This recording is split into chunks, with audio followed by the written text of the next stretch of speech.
નમસ્તે વિદ્યાર્થી મિત્રો. તો હવે આજે આપણે ચેપ્ટરની શરૂઆત કરીએ છીએ, ચેપ્ટર નંબર 7. ચેપ્ટરનું નામ છે કણોના તંત્ર અને ચાક ગતિ. એમાં સૌ પ્રથમ પહેલો ટોપિક છે તમારે અહીંયા દ્રઢ પદાર્થ. તો દ્રઢ પદાર્થ એટલે શું? તો દાખલા તરીકે મારી પાસે આ માર્કર પેન છે, તો એને બી આપણે શું કહી શકીએ? દ્રઢ પદાર્થ. બરાબર. અહીંયા એક ડસ્ટર છે, આ એક ડસ્ટર છે, તો ડસ્ટર બી આપણું શું કહેવાય? એક દ્રઢ પદાર્થ કહેવાય. ઇન શોર્ટ, દ્રઢ પદાર્થ એટલે શું? કે એક સંપૂર્ણપણે ચોક્કસ અને અપરિવર્તિત આકાર ધરાવતો પદાર્થ છે, કે જેનો આકાર ના બદલાતો હોય અને જેનો આકાર કેવો હોય? ચોક્કસ હોય. જેમાં કણો કણો વચ્ચેનું જે અંતર છે એ અંતર કેવું જળવાઈ રહે? અચળ. એટલે કે આ દ્રઢ પદાર્થ છે એ કણોનું બનેલું છે, અને કણો કણો વચ્ચેનું અંતર જો અચળ જળવાઈ રહેતું હોય તો એવો જે પદાર્થ છે એવા પદાર્થને શું કહેવાય છે? દ્રઢ પદાર્થ. બરાબર.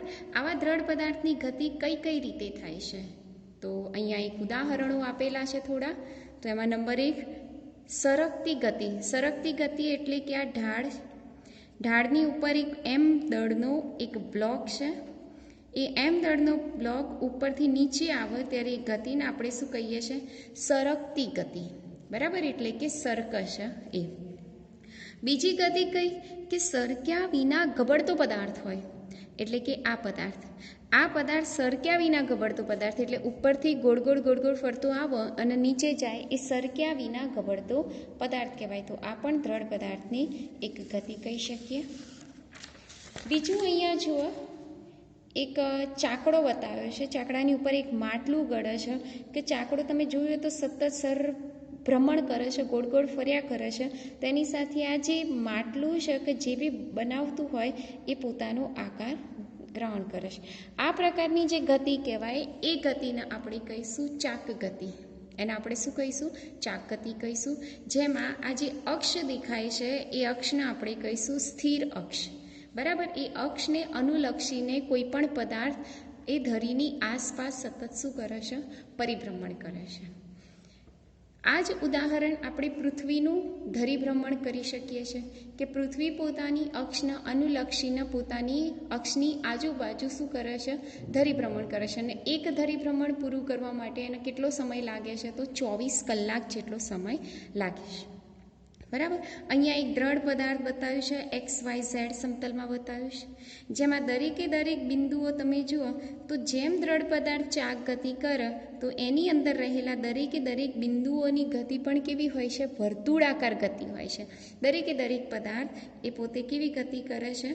તો વર્તુળાકાર ગતિ કરે છે. અને સ્થિર અક્ષ પરના જેટલા બી બિંદુઓ છે એ બધા બિંદુઓ વર્તુળના કેન્દ્ર તરીકે વર્તે છે. બરાબર. તો આ એક દ્રઢ પદાર્થની XYZ સમતલમાં શું બતાવ્યું છે? ચાક ગતિ. અહીંયા જોઈ શકો છો તો એક ભમરડો બતાવ્યો છે. આ ભમરડાની અક્ષ છે. બરાબર. એ ભમરડો અત્યારે YZ સમતલમાં શું કરે છે? ભ્રમણ કરે છે. એટલે એની એ જે અક્ષ છે એ અક્ષ શેમાંથી પસાર થાય? X અક્ષમાંથી પસાર થાય. જો ભમરડોની અક્ષ Y અક્ષમાંથી પસાર થતી હોય તે કયા સમતલમાં પરિભ્રમણ કરે? XZ સમતલમાં. જો એ ભમરડાની અક્ષ Z અક્ષમાંથી પસાર થતી હોય તો એ કયા સમતલમાં પરિભ્રમણ કરે? તો XY સમતલમાં પરિભ્રમણ કરે. બરાબર. આ જે ભમરડું છે એ ભમરડાનું જે જમીન સાથેનું બિંદુ છે એ બિંદુને આપણે કહીશું સંપર્ક બિંદુ કહીશું, અને એ હંમેશા કેવું રહેશે? સ્થિર રહેશે. તો અહીંયા અમુક ઉદાહરણ આપેલા છે મેં તમને, અમુક ચાક ગતિના ઉદાહરણ, સ્થિર અક્ષને અનુલક્ષીને. બરાબર. ચાક ગતિ. પછી આગળ જોઈ સરકતી ગતિ. પછી આપણે ચાલીએ છીએ રેખીય ગતિ, સરક્યા વિના ગબડતો પદાર્થ. એ બધી ગતિ કોની છે? તો દ્રઢ પદાર્થની. એમાં આપણે રેખીય ગતિ આપણે જોઈ લીધું અગાઉના ચેપ્ટરમાં. હવે આ ચેપ્ટરમાં આપણે શેની ગતિ વિશેની વાત કરવાની છે? તો ચાક ગતિ. બરાબર. ચાક ગતિની વાત કરીએ એ પહેલાં આપણે જોઈ લઈએ દ્રઢ પદાર્થ વિશે. તો જો દ્રઢ પદાર્થ એ શેનું બનેલું હોય છે? કણોના તંત્રનું બનેલું હોય છે. બરાબર. તો કણોના તંત્ર માટે આપણે દ્રવ્યમાન કેન્દ્ર જોવું પડે. કોઈ પણ પદાર્થ હોય તો પદાર્થની ચાક ગતિ એ એના દ્રવ્યમાન કેન્દ્રના આધારે નક્કી થાય. તેનું દ્રવ્યમાન કેન્દ્ર કયું છે એ નક્કી કરવું પડે. તો આપણે કણોના તંત્ર નહીં લેતા, પરંતુ શરૂઆતમાં 2 કણોની વાત કરીએ છીએ. બરાબર. 2 કણો કયા કયા? તો આ XY સમતલ જેમાં ઉગમ બિંદુ છે બરાબર. અહીંયા બે કણો છે. એક કણો લઈ લઈએ M1 જેનું ઉગમ બિંદુથી અંતર લઈ લઈએ x1. બીજો કણ લઈ લઈએ M2 જેનું ઉગમ બિંદુથી અંતર લઈ લઈએ x2. આ બંને કણોથી બનતું જે તંત્ર છે એનું દ્રવ્યમાન કેન્દ્ર ધારો કે વચ્ચે હોય જેને આપણે કહી દઈએ C, અને ઉગમ બિંદુથી દ્રવ્યમાન કેન્દ્ર સુધીનું અંતર જેને આપણે કહી દઈએ છે x. ખ્યાલ આવી ગયો? આ જે x છે xને જનરલી આપણે cm xcm વડે બતાવીશું. xcm એટલે શું? તો cm એટલે centre of mass. Centre of માસનું ગુજરાતી થાય છે દ્રવ્યમાન કેન્દ્ર. એટલે સેન્ટર ઓફ માસ એટલે કે દ્રવ્યમાન કેન્દ્રનું ઉગમ બિંદુથી અંતર જેને આપણે કહીએ છીએ xcm. બરાબર. આ જે દ્રવ્યમાન કેન્દ્ર છે xcm ને કેવી રીતે દર્શાવાય છે? તો xcm બરાબર લખાય m1 x1 એટલે કે આ દળ એનું અંતર કેટલું x1 વત્તા m2 x2 એટલે કે બીજો કણ કયો છે m2 અને એનું અંતર કેટલું x2 ભાગ્યા બે કણોના દળોનો સરવાળો એટલે કે m1 વત્તા m2 લઈ લઈએ. આ જે m1 વત્તા m2 છે એના આપણે કુલ દળ પણ કહી શકીએ. એના આપણે કુલ દળ પણ દર્શાવી શકીએ છીએ. બરાબર. ધારો કે હવે લઈ લઈએ આપણે, ધારો કે જો બંને કણોનું દળ સરખું હોય એટલે કે m1 બરાબર m2 બરાબર m હોય એટલે જ્યાં જ્યાં તમને m1 દેખાય m2 દેખાય એની જગ્યાએ શું મૂકી દેવાનું? m મૂકી દેવાનું. તો xcmનું સૂત્ર શું થાય? m1ની જગ્યાએ m x1 વત્તા m x2 ભાગ્યા m1ની જગ્યાએ બી m મૂકી દો, m2ની જગ્યાએ પણ m મૂકી દો. તો m કોમન કાઢ દો, ઉપર શું રહેશે? x1 વત્તા x2. નીચે m વત્તા m કેટલા થશે? 2m. ઉપર નીચે m અને m કેન્સલ તો શું વધ્યું આન્સર? x1 વત્તા x2 ભાગ્યા 2. આ કોનો આન્સર મળ્યો? xcm. ક્યારે લખવાનું? ખરેખર સૂત્ર તો કયું છે? xcm બરાબર આ સૂત્ર છે. પરંતુ જો બે કણોના દળ સરખા હોય તો તેમનું દ્રવ્યમાન કેન્દ્ર એ બે કણોના અંતરની એક્ઝેક્ટ બરાબર એટલે કે બરાબર વચ્ચે પ્રાપ્ત થાય છે. તો આના માટે આપણે જો સૂત્ર લખવું હોય એટલે કે એનું જો કથન લખવું હોય તો કથન શું થાય? તો અહીંયા લખું છું કથનમાં કે જો કણોના દળ સમાન હોય, જો કણોના દળ સમાન હોય તો કણોના તંત્રનું દ્રવ્યમાન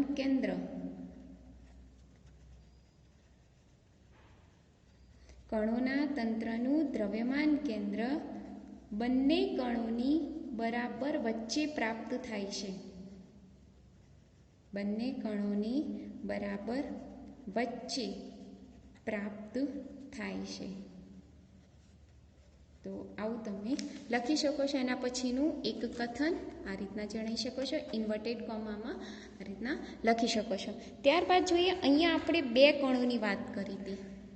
જો આવા n કણોનું તંત્ર હોય, આની અંદર જ આ જ ક્વેશ્ચન પણ એની અંદર જ શું લખી શકાય કે જો n કણોનું તંત્ર હોય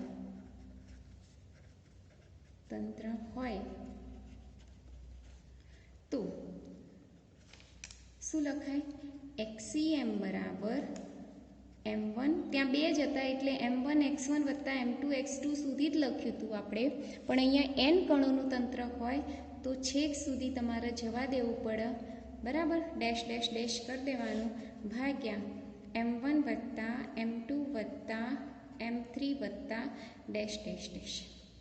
બરાબર. આવા n કણોનું બનેલું હોય તો છેક અનંત સુધી તમારે જઈ શકવાનું. આ જે સરવાળો છે એ સિગ્મામાં રૂપાંતર થઈ જાય એટલે કે સરવાળો છે એને આપણે સિગ્મામાં રૂપાંતર કરી દઈએ, જ્યાં i બરાબર 1 થી n અહીંયા લખી કાઢીએ mi xi ભાગ્યા સિગ્મા mi, જ્યાં i બરાબર 1 થી n. આવી રીતના કરી શકો. એટલે કે i બરાબર 1 થી n એટલે 1 વત્તા 2 વત્તા 3 એવી રીતના તમે n સુધી લઈ શકો છો. બરાબર. આ જે સિગ્મા આઈ બરાબર 1 થી n છે, એમઆઈ છે, એને આપણે કુલ દળ કહી દઈએ કેપિટલ એમ. ત્યાં લખવાનું આપણે કણોના તંત્રનું કુલ દળ. એને આપણે શું લખવાનું? કણોના તંત્રનું કુલ દળ. તો આની જગ્યાએ આપણે કેપિટલ એમ મૂકી દઈએ તો એક્સીએમ બરાબર શું મળશે? સિગ્મા આઈ બરાબર 1 થી n એમઆઈ એક્સઆઈ અને ભાગ્યા એમ. આ આપણને સૂત્ર મળ્યું શેના માટે? જો n કણોનું તંત્ર હોય તો. બરાબર. તો આની અંદર તમે આ રીતના લખી શકો. ચલો, આ તો આપણે ખાલી એક્સ માટેની જ વાત કરી. તો આવા તો એક્સ સમતલ હોય, વાય સમતલ હોય, ઝેડ સમતલ હોય. બરાબર. ધારો કે એક્સ વાય સમતલ હોય. જો કણોના તંત્ર એક્સ વાય સમતલમાં હોય, અહીંયા લખું છું, જો કણોનું તંત્ર એક્સ વાય સમતલમાં હોય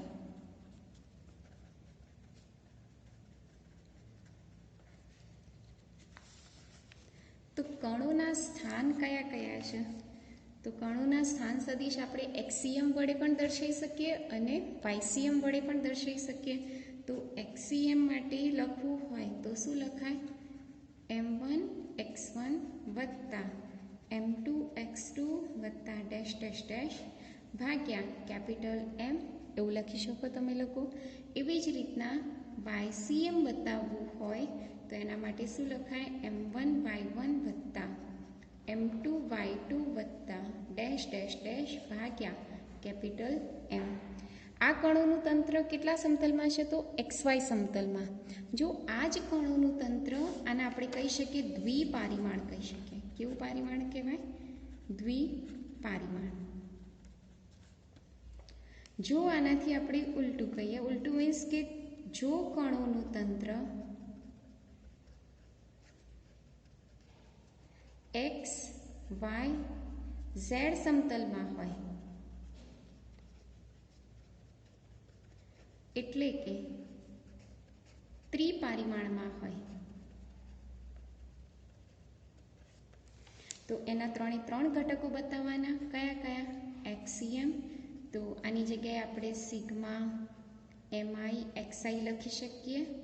આ આઈ બરાબર 1 થી n ભાગ્યા કેપિટલ એમ. ત્યારબાદ વાયસીએમ બરાબર શું લખાય? સિગ્મા આઈ બરાબર 1 થી n એમઆઈ વાયઆઈ ભાગ્યા એમ.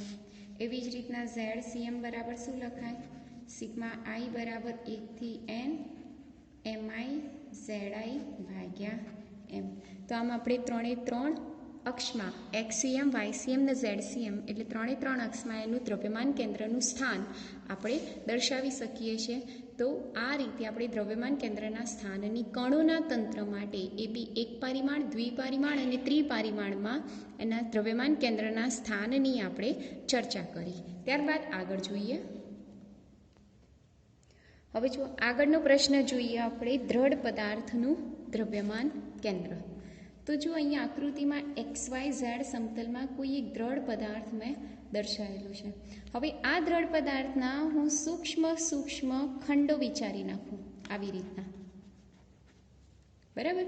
આવી રીતના સૂક્ષ્મ ખંડો વિચારી દીધા. એ દરેક સૂક્ષ્મ ખંડોનું દળ આપણે ધારો કે લઈ લઈએ dm1 અથવા તો ડેલ્ટા m1, પછી delta m2, delta m3 dash dash લઈ લઈએ. બરાબર. આ દરેકે દરેક સૂક્ષ્મ ખંડો માટે જો મારે એક્સીએમનું સૂત્ર લખવું હોય તો શું લખાય? તો સિગ્મા, અંદર શું લખીશું આપણે? ડેલ્ટા એમઆઈ, પછી અહીંયા એક્સઆઈ અને ભાગ્યા કેપિટલ એમ.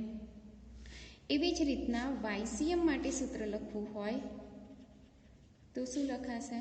સિગ્મા ડેલ્ટા એમઆઈ વાયઆઈ ભાગ્યા કેપિટલ એમ. અને એવી જ રીતના ઝેડસીએમ માટે લખવું હોય તો ઝેડસીએમ બરાબર સિગ્મા ડેલ્ટા એમઆઈ ઝેડઆઈ ભાગ્યા કેપિટલ એમ. તો આ રીતના આપણે ડેલ્ટા એના દ્રઢ પદાર્થ માટે એક્સીએમ, વાયસીએમ ને ઝેડસીએમ લખી કાઢ્યા. હવે પ્રશ્ન એ છે કે આ જે સૂક્ષ્મ ખંડો છે એ સૂક્ષ્મ ખંડોનું દળ આપણે ખૂબ જ સૂક્ષ્મ લઈ લઈએ. એટલે કે એ જે ડેલ્ટા એમ આઈ છે એનું લઈ લઈએ આપણે લિમિટ લઈ લઈએ લિમિટ ડેલ્ટા ટી, એટલે કે ખૂબ જ સૂક્ષ્મ લઈ લઈએ તો એનું શું થઈ જાય, ડીએમઆઈ થઈ જાય. અને જે સિગ્મા છે એ સિગ્માનું શેમાં રૂપાંતર થઈ જાય, તો સંકલનમાં રૂપાંતર થઈ જાય. શેમાં રૂપાંતર થાય, સંકલનમાં રૂપાંતર થઈ જાય. તો આ જે એક્સીએમ છે એનું સૂત્ર શું થશે, સિગ્માનું રૂપાંતર થઈ જશે સંકલનમાં, અંદર રહેશે ડીએમઆઈ અને એક્સઆઈ અને ભાગ્યા એમ તો છે જ. ખ્યાલ આવી ગયો શું કહું છું, કે જ્યારે આપણે આ સૂક્ષ્મ ખંડોનું લિમિટ લઈ લઈએ ત્યારે ડેલ્ટા એમનું શું થઈ જાય, ડીએમ, અને આ જે સિગ્મા છે સિગ્માનું શેમાં રૂપાંતર થઈ જાય, તો સંકલનમાં. આ સંકલનનું ચિહ્ન છે. 1/m બહાર કાઢી દઈએ એટલે 1/m સંકલન શું થશે, એક્સઆઈ ડીએમઆઈ થશે. એવી જ રીતે વાયસીએમ માટે લખવું હોય તો શું થાય, 1/m સંકલન વાયઆઈ ડીએમઆઈ. જ્યારે તમે સંકલનનું ચિહ્ન લખો ત્યારે આઈ ના લખો તો પણ ચાલે. એવી જ રીતના તમે ઝેડસીએમનું સૂત્ર લખો તો શું થશે, તો ઝેડસીએમ બરાબર 1/m સંકલન ઝેડ અને એ શું આવી જશે, ડીએમ આવી જશે. આ એક્સ વાય ઝેડ એને અલગ અલગ ના દર્શાવવું હોય અને ટોટલ દર્શાવી દેવું હોય તો આપણે એને બતાવી દઈશું આરસીએમ વડે બતાવી દઈશું, જેમાં એક્સએ આવી ગયું, વાય આવી ગયું અને ઝેડ પણ આવી ગયું. બરાબર 1/m સંકલન શું આવી જાય, અહીંયા સદિશ આર આવી જશે, જેમાં એક્સ વાય અને ઝેડ ત્રણે ત્રણ આવી ગયું અને અંદર આવી જશે ડીએમ. બરાબર, એટલે આ રીતના પણ તમે આરસીએમને દર્શાવી શકો છો. ત્રણે પારીપાણનું ભેગું સંકલન થઈ જાય. તો આ રીતના આપણે દ્રઢ પદાર્થોનું દ્રવ્યમાન કેન્દ્ર પણ સરળતાથી જોઈ શકીએ છીએ. ત્યારબાદ આપણે જોઈએ તો ઉદાહરણના અમુક દાખલા, એટલે કે આ જે સૂત્ર છે એ સૂત્ર ઉપરથી આપણે અમુક ઉદાહરણના દાખલા જોઈશું. તેમાં સૌ પ્રથમ આપણે જોઈએ ઉદાહરણ નંબર 7.1. બરાબર, ઉદાહરણ નંબર 7.1 પાના નંબર જુઓ, તમને આપેલું છે 146માં. એની અંદર જુઓ શું કહે છે, એક સમભુજ ત્રિકોણના શિરોબિંદુ પર 3 કણો રહેલા છે. એટલે કે પહેલાં તો આપણે એક સમભુજ ત્રિકોણ દોરી દેવાનું આવી રીતે. બરાબર, આ એક્સ આ વાય, બરાબર, બે સમતલ બતાવીએ છીએ. એમાં 3 શિરોબિંદુ 3 ઉપર દ્રવ્યમાન જે દળ છે આને આપણે કહી દઈએ છીએ m1, આને આપણે કહી દઈએ m2, આ m2 અને આ લઈ લઈએ આપણે m3. જ્યાં આપેલું છે m1 બરાબર 100 ગ્રામ, m2 બરાબર 150 ગ્રામ અને m3 બરાબર 200 ગ્રામ. આ 3 દળો આપેલા છે. ત્રણેના આપણે સ્થાન સદિશ જોઈ લઈએ. તો ચલો, આના માટે મારે R1 જોઈએ છે, કારણ કે M1 માટે હું શું લખીશ, R1 લખીશ. તો ચલો R1, તો R1 બરાબર M1 ક્યાં છે, તો ઉગમ બિંદુ ઉપર હોય એટલે એના સ્થાન સદિશ કેવા લઈ લેવાના, 0 0. ચલો M2, તો M2 કઈ અક્ષ ઉપર છે, X અક્ષ ઉપર. જો X અક્ષ ઉપર હોય તો એનો X લખવાનું, પણ Y કેવો થઈ જાય, 0. તો X કેટલો છે, તો જો અંદર લંબાઈ આપેલી છે 0.5 મીટર. બરાબર, એટલે અહીંની બી 0.5 મીટર અને અહીંની બી 0.5 મીટર. કેમ, કારણ કે ત્રિકોણ કયો છે, સમભુજ ત્રિકોણ છે, એટલે કે સમબાજુ ત્રિકોણ છે. ચલો R2 ની વાત કરીએ, એટલે કે M2 ક્યાં છે, X અક્ષ ઉપર કેટલા અંતરે છે, 0.5 અને Y તો છે નહીં એટલે Y કેવું થઈ જશે, 0. ચલો R3 શોધવું છે મારે, તો R3 એટલે M3 ક્યાં છે, X ઉપર બી નથી ને Y ઉપર બી નહીં, XYના સમતલમાં છે, એટલે એમાં X ઘટક પણ આવશે અને Y ઘટક પણ આવશે. X એટલે cos ઘટક, એટલે અહીં લખીશું 0.5 cos 60 લખીશું. બરાબર, અને Y ઘટક એટલે કયો ઘટક, તો એનો sin ઘટક થશે, એટલે અહીં લખીશું 0.5 sin 60. માટે R3 બરાબર શું થશે, તો જુઓ 0.5 એમના એમ cos 60ની કિંમત કેટલી થાય, 1/2. 0.5 એમના એમ sin 60ની કિંમત કેટલી, √3/2. તો R3mના 0.5/2 એટલે 0.25 અને અહીંયા 0.25√3. તો આટલી વસ્તુ મળી ગઈ M1, M2, M3, R1, R2 અને R3. આ 6 વસ્તુઓ મળી ગઈ. હવે તંત્રના દ્રવ્યમાન કેન્દ્રનું સ્થાન સદિશ શોધવાનું છે એટલે કે RCM શોધવાનું છે. ચલો RCM માટે સૂત્ર થશે M1R1 વત્તા M2R2 વત્તા M3R3. અહીંયા 3 કણો છે એટલે આપણે 3 સુધી જવાનું, આગળ જવાનું નથી. અહીંયા લખી દઈશું આપણે M1 વત્તા M2 વત્તા M3. તો આ સૂત્રનો તમે ઉપયોગ કરી અને હવે આગળ ગણતરી કરવાનું શરૂઆત કરી દઈએ. તો જો આ ગણતરી કેવી રીતના, ડેટા બધા તમને આપેલા છે, આપણે ખાલી કિંમત મૂકવાની છે. તો RCM બરાબર M1ની જગ્યાએ કેટલા મૂકશું? 100. R1ની જગ્યાએ કેટલા મૂકીશું? 0, 0. ચલો વત્તા M2ની જગ્યાએ 150, R2ની જગ્યાએ 0.5, M3ની જગ્યાએ 200, R3ની જગ્યાએ 0.25, 0.25 વર્ગમૂળમાં 3 ભાગ્યા 100 વત્તા 150 વત્તા 200. ચલો આ બંનેનો ગુણાકાર તો 0, 0 જ થવાનું એટલે ડાયરેક્ટ અહીંયા આવી જઈએ. 150 ગુણ્યા 0.5 એટલે થશે 75, 0. ચલો અંદર 200 ગુણ્યા 0.25 એટલે કેટલા થશે? 50, 200 ગુણ્યા 0.25 એટલે 50 અને વર્ગમૂળમાં 3 ભાગ્યા 100 વત્તા 200, 300 વત્તા 150 એટલે 450. હવે XX નો સરવાળો કરવાનો આપણે, બરાબર. તો XX નો સરવાળો કરો. 75 વત્તા 50 એટલે કેટલા થાય? તો 125, 0 વત્તા એટલે આ તો એમના એમ જ રહેશે ભાગ્યા 450. ચલો આ બંનેમાંથી કોમન શું નીકળશે? તો કોમન નીકળશે તમારું 50 નહીં પણ 25 કોમન નીકળી જશે. અંદર શું રહેશે? 25, 6 અને અહીંયા 25, 5 એટલે 5 આવશે અને અહીંયા શું આવશે? 25, 2 વર્ગમૂળમાં 3 ભાગ્યા 450.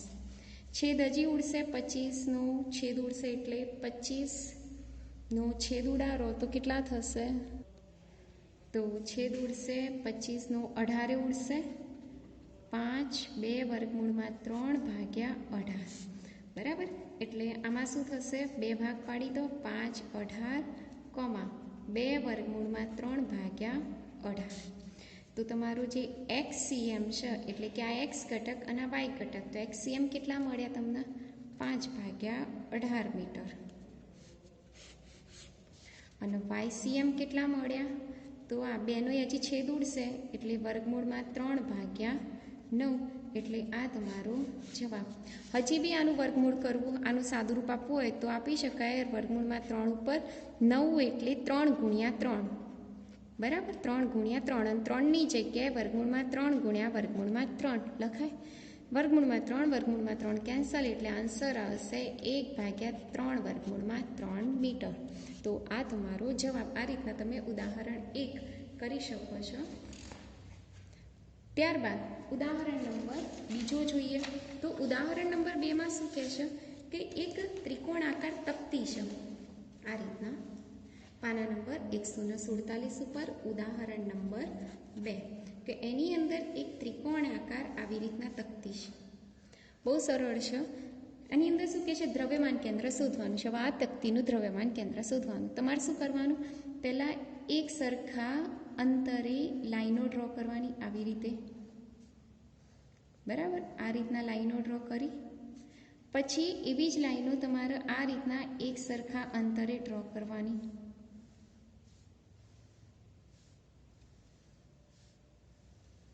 ખ્યાલ આવી ગયો? આ રીતના પછી એક સરખા અંતરે આ રીતના ડ્રાઇંગ કરવાની.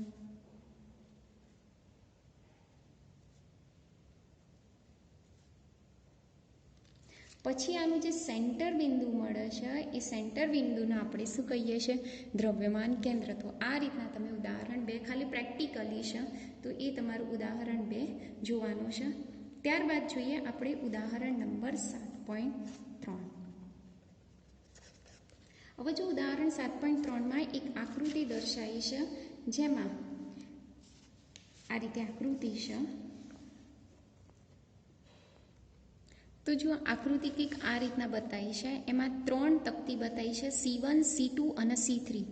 આ 3થી બનતી જે રચના છે એનાથી આપણે દ્રવ્યમાન કેન્દ્ર શોધવાનું છે. તો સૌ પ્રથમ અહીંયા ત્રણેયનું દળ સરખું છે, બરાબર, અને એ આપેલું છે તમને 3 kg, એટલે 3નું દળ આપી દીધું છે. એટલે જે આખી જે લેમિના છે એ લેમિનાનું દળ આપ્યું છે, એટલે કે લેમિનાનું કુલ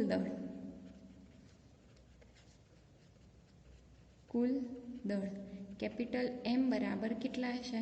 3 kg. અને દરેકે દરેક તકતી નિયમિત છે, એટલે M1 બરાબર M2 બરાબર M3 બરાબર કેટલા લેવાના? M. અહીંયા મારે શોધવાનું છે RCM શોધી કાઢો. RCM માટે સૂત્ર કયું છે? M1 R1 M2 R2 વત્તા M3 R3 ભાગ્યા કેપિટલ M લઈ લઈએ, બરાબર. હવે જુઓ, M1 M2 M3 સરખા જ છે, એટલે એક તકતીનું દળ કેટલું થાય? 1 kg, બરાબર. એટલે 1 1 1 કરી દઈએ. R1 તો સૌ પ્રથમ M1ની જગ્યાએ કેટલા લખી કાઢીએ? 1 R1 એટલે આ C1. તો એનું દ્રવ્યમાન કેન્દ્ર તો જુઓ આ રીતના પડે છે. 0 અને 1ની વચ્ચે કેટલા હોય? 1/2, અને અહીં બી કેટલા હશે? 1/2. એટલે R1ની જગ્યાએ લખીશ 1/2, 1/2 વત્તા M2ની જગ્યાએ ફરીથી 1, R2ની જગ્યાએ શું લખીશ? આ. તો એનો x જુઓ 1 અને અડધો એટલે 1.5 એટલે 3/2, અને એનો y કેટલો છે? 1/2, એટલે xની જગ્યાએ લખીશ 3/2 અને yની જગ્યાએ લખીશ 1/2 વત્તા 1. હવે ત્રીજા માટે આપણે જોઈએ તો એનો x કેટલો છે? 1/2 અને એનો y કેટલો છે? 3/2, એટલે 3/2, બરાબર. અને ભાગ્યા એમની જગ્યાએ કેટલા લખીશ? 3 લખી કાઢીશ. ચલો હવે સાદું રૂપ આપી દો. x નો સરવાળો કરો એટલે અડધો વત્તા અડધો એટલે 1, 1 અને 1.5 એટલે અઢી એટલે 5ના અડધા. ત્યારબાદ અડધો વત્તા અડધો 1, 1 અને 1.5 એટલે અઢી એટલે 5/2/3. એટલે આને તમે આવી રીતના બી લખી શકો 5/6, 5/6. ખ્યાલ આવે? એટલે આ 2 × 3 6 થઈ જાય, 2 × 3 6 થઈ જાય, એટલે અલગ અલગ આપી દીધા. એટલે જો તમારે એનો XCM બતાવવો હોય તો XCM બરાબર 5/6 મીટર, અને YCM બતાવવો હોય તો એ બી કેટલો થશે? 5/6 મીટર. તો આ રીતના તમે ઉદાહરણ 3 પણ કરી શકો છો. આજે દ્રવ્યમાન કેન્દ્રનો સંપૂર્ણ ટોપિક પૂરો થઈ ગયો. નેક્સ્ટ ટોપિક આપણે નેક્સ્ટ લેક્ચરમાં જોઈશું. ત્યાં સુધી થેન્ક યુ.